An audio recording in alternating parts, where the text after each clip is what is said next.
This report provides the experimental evidence for the documentation that a Galectin-3 U1 snRNP complex binds to pre-mRNA substrate, forms a functional complex, and leads to products of the splicing reaction. This protocol utilizes the Galectin-3 U1 snRNP immunoselected on beads covalently coupled to anti-Gal3 antibodies to initiate the splicing reaction, which can progress to completion. A critical step in the protocol is the careful removal of liquid after pelleting the beads containing the Galectin-3 U1 snRNP complex and its immediate use in initiating the splicing reaction.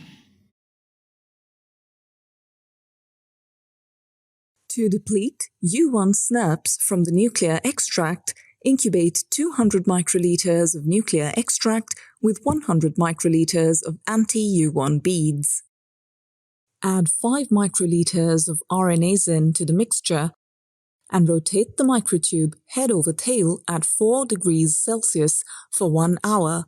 Pellet the mixture by centrifugation and collect the unbound material using a Hamilton syringe.